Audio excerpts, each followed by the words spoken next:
আসসালামু আলাইকুম। আপনাদের সবাইকে স্বাগত জানাচ্ছি এখনকার আন্তর্জাতিক সংবাদে। শুরুতেই সংবাদ শিরোনাম। তারেক রহমানের নির্বাচনী প্রচারণা শুরু আগামীকাল, সফরসূচি জানালেন মাহদি আমিন। গণভোটে হ্যাঁ ভোটের পক্ষে বিএনপি। বিএনপির মিডিয়া সেলের থেকে জামায়াতের বট আইডি শক্তিশালী, বলেন মীর স্নিগ্ধ। দুর্বল ব্যাংকগুলো একসাথে নয়, ধাপে ধাপে পুনর্গঠন, বলেন গভর্নর। এতক্ষণ শুনছিলেন সংবাদ শিরোনাম, এখন বিস্তারিত। আগামীকাল ২২ জানুয়ারি বৃহস্পতিবার থেকে আনুষ্ঠানিকভাবে ত্রয়োদশ জাতীয় সংসদ নির্বাচনের প্রচারণা শুরু করতে যাচ্ছে বাংলাদেশ জাতীয়তাবাদী দল বিএনপি। দলের চেয়ারম্যান তারেক রহমানের সিলেট সফরের মধ্য দিয়ে এই প্রচারণার সূচনা হবে। আজ রাতে তিনি বিমানযোগে সিলেট পৌঁছবেন এবং গভীর রাতে হজরত শাহজালাল এর মাজার জিয়ারত করবেন। বুধবার ২১ জানুয়ারি সকালে এক সংবাদ সম্মেলনে বিষয়টি জানান বিএনপির নির্বাচন পরিচালনা কমিটির মুখপাত্র ও চেয়ারম্যানের উপদেষ্টা ড মাহদি আমিন। তিনি বলেন, আগামীকাল সকালে সিলেট আলিয়া মাদ্রাসা মাঠে আয়োজিত নির্বাচনী সমাবেশে প্রধান অতিথি হিসাবে ভাষণ দেবেন তিনি। নির্বাচনী প্রচারণা উপলক্ষে আজ রাত ১২টা ১ ঢাকার লেকশোর হোটেলে দলের নির্বাচনী থিম সং উন্মোচন করা হবে।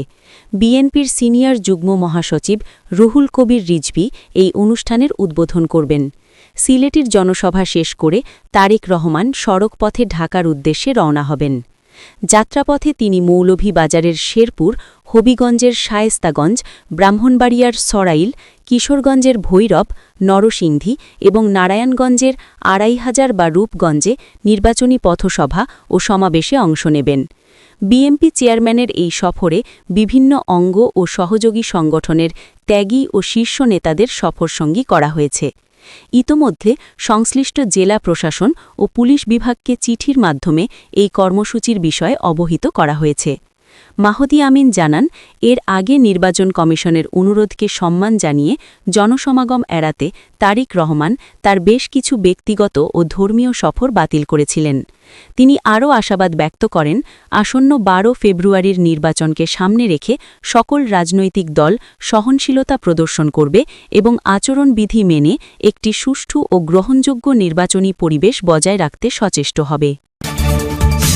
বিএনপি চেয়ারম্যানের উপদেষ্টা ও নির্বাচন পরিচালনা কমিটির মুখপাত্র মাহদি আমিন জানিয়েছেন, ত্রয়োদশ জাতীয় সংসদ নির্বাচনের প্রচারণায় গণভোট ইস্যুতে সামগ্রিকভাবে হ্যাঁয়ের পক্ষে অবস্থান নেবে বিএনপি।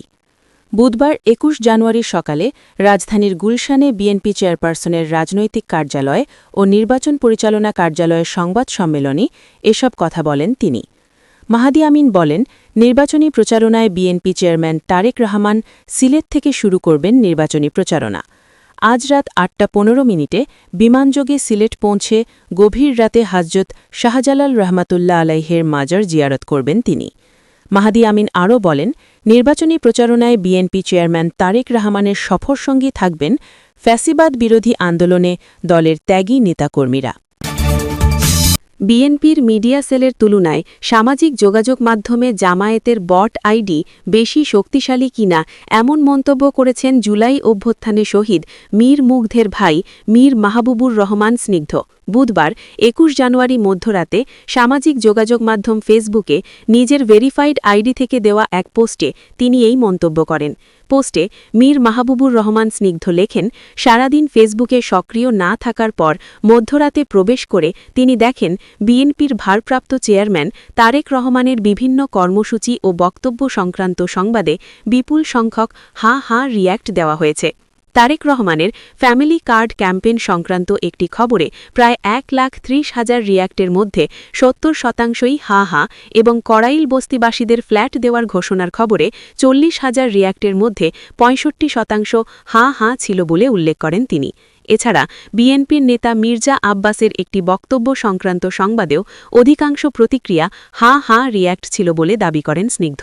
তিনি আরও লেখেন, একই সময়ে তিনি বিএনপি সমর্থকদের অনেক পোস্ট দেখেছেন যেখানে ঢাকা ১৭ আসনে জামায়াতে ইসলামীর প্রার্থী ড খালিদুজ্জামানের ডিগ্রি নিয়ে প্রশ্ন তোলা হয়েছে। বিষয়টি যাচাই করে তিনি বলেন, উক্ত ডিগ্রি ভারতের একটি প্রতিষ্ঠান থেকে ইনফার্টিলিটি বিষয়ে অর্জিত, যা ভুয়া নয়, তবে বিদেশি ডিগ্রি হওয়ায় বাংলাদেশে তা অননুমোদিত হতে পারে। এসব পর্যবেক্ষণের ভিত্তিতে মীর মাহবুবুর রহমান স্নিগ্ধ প্রশ্ন তোলেন, বিএনপির মিডিয়া সেল কি খুবই দুর্বল, নাকি সোশ্যাল মিডিয়া জুড়ে জামায়াতের লাখ লাখ বট আইডি কাজ করছে? তিনি আরও উল্লেখ করেন, ফেসবুক ও ইউটিউব সহ বিভিন্ন অনলাইন প্ল্যাটফর্মের জরিপে বিএনপি পিছিয়ে থাকলেও একটি জাতীয় দৈনিকের জরিপে দলটি প্রায় ৭০% ভোট পেয়েছিল। তার মতে, গ্রামগঞ্জে ধানের শীষের জনপ্রিয়তা এখনও বেশি থাকার কথা। সবশেষে তিনি লেখেন, সম্ভবত বিএনপি সমর্থকেরা তুলনামূলকভাবে সামাজিক যোগাযোগ মাধ্যমে কম সক্রিয়, যার কারণেই অনলাইনে এমন প্রতিক্রিয়া দেখা যাচ্ছে। তার এই মন্তব্য রাজনৈতিক অঙ্গনে ও সামাজিক যোগাযোগ মাধ্যমে নতুন করে আলোচনা সৃষ্টি করেছে। বাংলাদেশ ব্যাংকের গভর্নর বলেছেন যে দুর্বল ব্যাংকগুলোকে একসাথে পুনর্গঠন করা সম্ভব নয়, বরং এটি একটি ধাপে ধাপে বাস্তবায়নের প্রক্রিয়া, যেখানে প্রথম ধাপে ৬টি দুর্বল ব্যাংককে সরকারের নিয়ন্ত্রণে আনা হচ্ছে এবং এই প্রক্রিয়াটি ব্যাংকিং খাতে শৃঙ্খলা ফিরিয়ে আনতে ও আস্থা পুনঃপ্রতিষ্ঠায় সাহায্য করবে, যদিও এতে সময় ও অর্থ লাগবে। মূল বিষয়, ধাপে ধাপে সমাধান। গভর্নর আহসান এইচ মনসুর বলেন, ব্যাংকিং খাতের সমস্যাগুলো ব্যাপক এবং একসঙ্গে সমাধান করা সম্ভব নয়, তাই একটি রোডম্যাপ অনুযায়ী ধাপে ধাপে কাজ করা হচ্ছে। প্রথম ধাপ, একীভূতকরণ।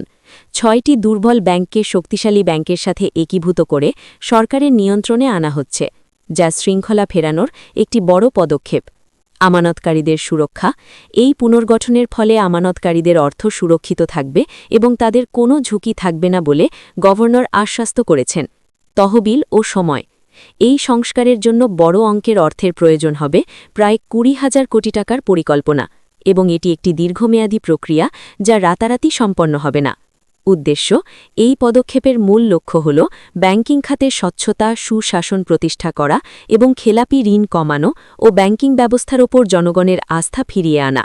পরবর্তী পদক্ষেপ, প্রথম ধাপের পর পরবর্তী ধাপে আরও কিছু ব্যাংকে এই প্রক্রিয়ায় আনা হবে, যার জন্য বাজেট এবং আন্তর্জাতিক অংশীদারদের কাছ থেকে সহায়তা চাওয়া হচ্ছে। এর পাশাপাশি ব্যাংকের ব্যবস্থাপনা ও পরিচালনা পর্ষদে পরিবর্তন, কঠোর নিয়ম প্রয়োগ এবং প্রয়োজনে প্রশাসক নিয়োগের মতো পদক্ষেপও নেওয়া হচ্ছে।